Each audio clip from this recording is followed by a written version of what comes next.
Okay, hello, welcome back to another game of chess. Today we're playing e4 as per usual. I have a nice cup of tea right here with me, feeling especially British. Cheers. We are going to play the MENGARINI Sicilian. a3 here, and we see e6. Okay, so e6, we're going to carry on with our pretty standard plan of playing our open Sicilian and developing as such with the knights. Then, okay, bishop e3, stabilize the knight a little more, develop the bishop, and go for our really standard Yugoslav attack kind of plan, where basically they take. Okay, generally you don't see that, because what have they gained by taking there, I guess. But I think they just wanted to play b5 actually, and if they played b5 here, then maybe we could go takes, and then takes here, and then like this, and queenside castles, and maybe we find advantage there. So that makes sense. Okay. Honestly, I think I might play g4. It looks a little bit dumb. And that's exactly why we're going to play it. G4. Straight away. How about that? We're going to go after this knight. At some point, maybe we play f3 and we give this a little more structure, a little more structural integrity, let's say. But they push the pawn to give the knight some space, maybe. g5. How about that? The knight goes back. Now our pawn is hanging. We're going to go queen d2 and defend the pawn. And I'd assume our opponent goes bishop to e7 here. And in response, I might just go f4. Or maybe h4. Or maybe I'll play both. How about that? Because I think our opponent has obviously played a6, they played b5. They don't have a pawn here on the c file. So castling queenside would be a very dangerous expedition over to this side of the board for that black king. So we see, okay, e5. Bishop e3, just drop back. Put pressure on here, okay. This is held, but I'm not so comfortable with how fragile this diagonal is. Maybe we play knight d5, but I think for now, we're just going to castle. We're just going to castle, queenside, rook and queen, staring at this backwards d pawn. I'd expect bishop e7 at some point, but then again, we've talked about how this is weak, castling this way. Castling this way is also extremely scary when I already have this g-pawn here, lurking, ready to lurch forward with its companion on the h-file to tear open said h-file, maybe swing the queen over and checkmate along the beautiful h-file. So, cheers. Yeah, we do see bishop e7. I mean, there we go, h4. Are you really going to castle? That's the question we're asking of our opponent here. Do you dare castle where I already have this presence? Now, they already had a6 and b5 when we castled. And this a3 pawn, as one of my subscribers actually pointed out in my comments, I think a couple videos ago, maybe, by the name of Jose Raul Capablanca, which, if that is actually the real Capablanca, first of all, congratulations for not being dead. And secondly, thanks for watching my content. But yeah, this plan of going a3 at the start and then attacking this way does provide black with a little hook here to potentially tear this open and get to our king. However, I still like it because it's the MENGARINI, and frankly, no one's good enough to punish that until, you know, or if they do punish that precisely and extremely well, I'm just going to say they deserve to win and move on with my life. So, h5, maybe. If you go here, I'm just going to take. I guarantee this will be a mistake in the analysis. We're just going to play h5. I want to play g6. Yeah, this, we're going to take. And do I want to go like this maybe?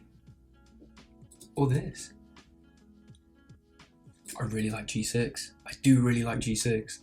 This king is just not going to be safe anywhere. And now they don't have a b pawn to try and exploit this hook here. So g6, if you take, I take. You take here, I take there with check, takes and then recapture. If g6, f6, yeah, if g6, f6 might be possible. However, that would surely drastically weaken the king. At some point, our knight belongs on d5, but maybe now is the opportunity to do that.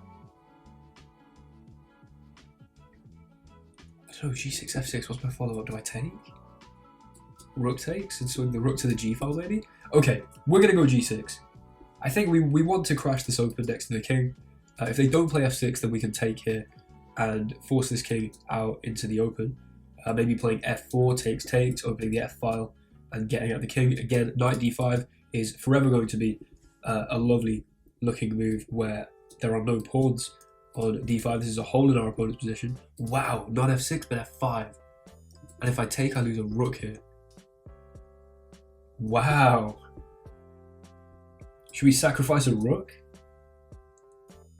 Oh, it's the kind of chess that I like to play. We could sacrifice a rook.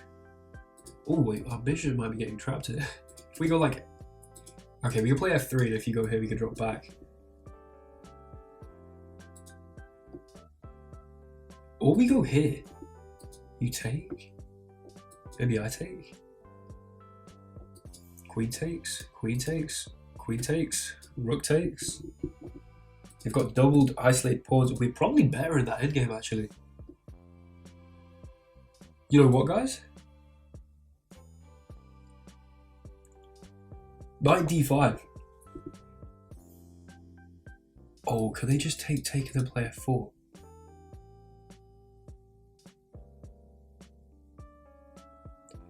I think I'm extremely dumb. Although actually, okay, if takes and we take here, they play f4 and our bishop's trapped. But if we take with our queen, like this, then hello, f7's a big problem. Oh yeah, taking with queen is lovely. This is hanging, pressure on the rook, f7's a huge problem. What do? Do you play rook f8 to defend f7? This looks lovely. This looks really nice. We're just punishing this king for being in the center. That is basically the difference here in the positions. We've got this tempo going on over here. Or this like sort of invested tempo, let's say. We invested 1, 2, 3, 4, 5 moves over here, and that is definitely paying off now with our control of the f7 square. If you take, I take. There's also the potential for check, by the way. Like, there's the potential for queen c6 as well, because if you block, I take here. So queen c6 forces king here, which could be really pleasant, which would kind of immobilize this rook. Wow. Wow, really? I don't understand this move. We can just go check here and then move our bishop like back. No, we can go check king here and move our bishop here. Oh, guys. That's what I'm saying. Using that rook. There's a pin here as well. Oh, look at this. This is absolutely beautiful stuff. We are pinning the pawn to the king. We are pinning the bishop to the king. If you go rook f8, I can take here, because this is not defending this pawn because it is pinned. I can't even comprehend this. What is going on? Look at the pins. Look how weak this king is. How perfect our rook is. We haven't even moved this rook like directly. We moved the king and the rook just jumped over here and that is now chilling in the greatest position I've ever seen. Yeah, so we have a massive threat right now of just taking on d6. And I genuinely don't see how you stop it. Because let's say you move the king here, like, where are you going to move it? If you go here, then I can take with check, because it's still pinned to this. You have to go here to unpin from both pins, but if you go king c8, then we can go... Where can we go? I mean, we can always like take this and try and promote the pawn, but I'm thinking if king here, we can go check maybe. And if queen here, ooh, here. I don't know. We could just take this, actually. But then if you take... Or we get the queen. So picking up this pawn is probably really nice. In fact, it's almost certainly a crushing move. Because if you take the bishop, we get the queen. You take with rook, we can go over here. Or maybe some queen j8 in the end. We're taking this all day, every day. There we go. Queen c4. You pick up my bishop, you lose your queen. If you don't, then there's some discovery here. The king is just so open. And we talked about how weak it was on this side of the board, how weak it would be on this side of the board, and we're seeing examples of all of that. It's been over here, it's been in the center, it's been now over on this side of the board. We are walking the king over. They prevent me taking... Okay, but now I can give the check. So we're going to block with the queen, I guess.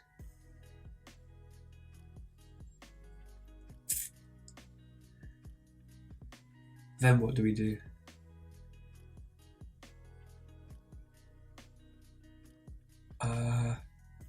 I don't know. I mean, we could probably take. It seems like we're giving away a bit of our advantage there. Although there might be some, there might be queen here, takes, rook takes. They just move the king, what? Oh, guys, we take the bishop, they take, we go check. Does this work? It might not be the best move, but it's so, like, artistic. Although they take here. Oh, sorry, we take here. Whoa, let's just think. If we take this pawn, probably that's the best move, right? Because we take here. If they take, we go check, and that's really pleasant and fun.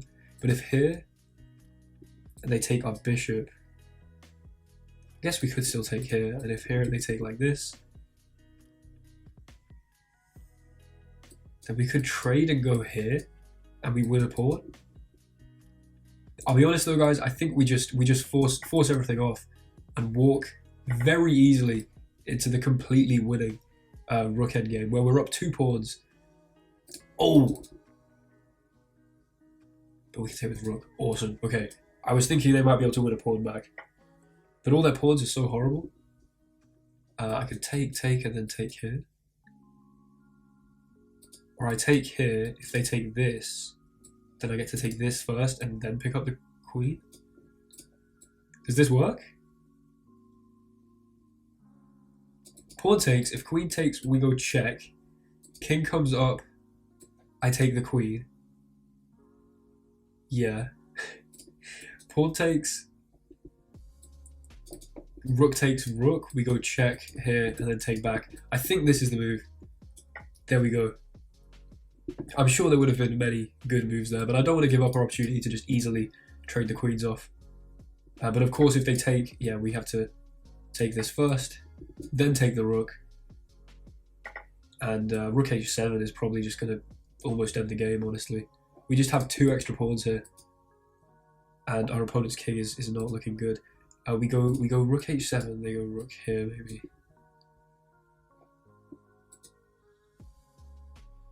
What about I go here, maybe. Let's get on the open file. I mean, we were already on an open file, but I don't want to go rook h7 because then rook here, my rook's got like no mobility at all. Now I'm going to go here, keep an eye on this pawn. And also maybe venture over here to put pressure on this pawn. Maybe rook h7 was the move. I don't know. Then the king walks over. This hangs and like, I don't know. Yeah, so rook comes up to protect. Now we need to get our king involved. Here we go. King is marching in. C-pawn can start being pushed.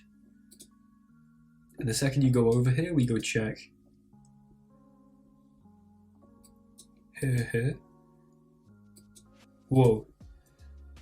I don't know, we're up 2 pawns. We are definitely winning, but converting might be a tiny bit more complicated than I thought.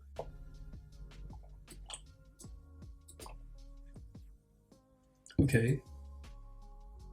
Just b4. c4. The king goes over, we can't give the check anymore, but if it takes, we can take here. And we could also go like this, hit the rook, and we're potentially forcing a trade of rooks here. Yeah, this is nice.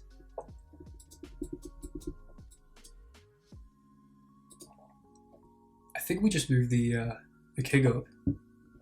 If you take here, we pick this pawn up, I think. Yeah, seems right, seems reasonable. And it's like you just can't really move. Because this is, yeah, we take this, we can go behind here and take this. We have this beautiful little connect 3 here. If we got up, there would have been takes, the king would come over, and this king would catch our pawn, I think. But it's really easy for us to play with a beautiful rook like this. Can't give us a check. So yeah, I could go here, takes, here, here, they catch us, funny. But if we just do this and create 2 connected pass pawns, it's just nothing. Nothing that our opponent will be able to do. Now I'm just gonna go here. Why not? Force the exchange of rooks. If you come up, I go here. If you take, I go here, and you will not be able to get over in time to stop me queening. So this is a huge problem for my opponent. We can go king e4 and take this. I'd expect to see resignation very, very soon. Probably I should just push this actually. But, oh well. It's basically impossible to lose this now. I'm just going to take and go over here. And, one sec. Here. Yeah, we just completely win. Okay, we're going to just force the exchange of basically everything over here. And then go and promote our f pawn. And our opponent will resign in 3, 2. I should have gone faster. 1. There we go. What a game. What a beautiful game. Let's have a quick analyze. Okay, so here we are in the analysis. If we scroll down here, you can see 94% accuracy with only 4 inaccuracies. Not too bad. No mistakes, no blunders. So our opponent played 89%. They didn't do that badly, but it's basically the story of just building an advantage. Maybe we lose a little bit of the advantage, but nothing that meaningful. And then, you know, just convert that endgame. So let's go through the game. We're going to go quite quickly because that was obviously quite a long bit of gameplay footage. And I don't want to make this video ages and ages long. Okay, so we open e4, c5, a3, the Mengarini, e6, knight f3, and yeah, just standard stuff, playing d4, going for our open Sicilian ideas. Have there been any master games here? There have been a few. Here, knight defends the pawn. Here, bishop e3, takes. I did think this was inaccurate because there's just not really much of a reason, but then I did think that if they'd gone here, we could have taken. Maybe? Yeah, takes, exchange the queens, and castle. That's exactly what I said in the game. But black's still doing fine. However, I do understand the desire to trade the knights first. We went for g4. Okay, that was inaccurate, but very venomous. g5, queen e2, move the bishop back. Okay, we're just slowly building an advantage by playing beautiful moves. h4, h5, and then yeah, I told you this was an inaccuracy. It just doesn't make any sense because you need to be able to attack me by tearing this open. You've kind of wasted a few moves with the knight here, like the knight goes here, the knight goes here, I take it, then you have to recapture. And it's plus 2.7 here because I have an attack. My pieces are beautiful. Your pawn structure doesn't really make so much sense. Your bishops aren't really complemented by what's going on here. We go g6, they go hit h6, you're lying. h6. And if you take, I take. And if you take here, I promote to a queen. That is so funny. And if you take here, then I take, and I'm going to push, and I'm going to take. This is disgusting. Okay, I wish I'd seen h6, because that is looking beautiful. But we go knight d5. Takes, mistake, because we can just take with the queen. Check here, and was this the best move? Of course, bishop c5. The king moves. Again, it wants h6. That's ridiculous. But we take the pawn here. I was thinking about a line, if they'd accepted this, then here, and at some point I was imagining like queen like here. Because if you take, we take and promote to another queen. But we didn't see that, we instead saw the king move, and we went check. If they had blocked with queen, what would the best move have been? I wasn't entirely sure. To just go back, tickle the rook, I guess. If you bring the rook here, it's just h6 all over again. This is disgusting. Okay, makes sense. But instead we saw, well, what did we see? Yeah, we saw the king move, take the pawn. Would it have been fine to take the bishop? Come on. Or would that have been the best move? No, it still wanted like h6. That's so funny that h6 was just such a strong move the whole game. But we just trade everything off, and instead of taking with queen, I do this because I just think it's simpler. I still would have done this again because this is like, it's still a really easy game to win. And we go up, and we bring our king, and we just run the pawns up. And yeah, look, if I'd have gone here, we turn on the engine, then I'm still winning, but this pawn is going to hang. And I do create a pass pawn on this side, and I can probably go up and win these, but no need to make it complicated when we can just bring our king, take the pawn, go here, force the trade of the rooks, and in this position, it's just completely trivially won. So I just decided to throw away the pawns over here and get to a position where our king escorts the pawn down the red carpet here to promotion. we would get the queen, and so of course our opponent resigned here. Thank you very much for watching. I hope you guys enjoyed that video. I certainly did. I enjoyed my cup of tea. I enjoyed this whole experience. What a great time to be alive. Like, comment, subscribe. Thank you so much for watching, and come back tomorrow for another video. Consistency has been absolutely on fire, and yeah, I will see you guys in a bit. Take care. That was a Drake reference, by the way.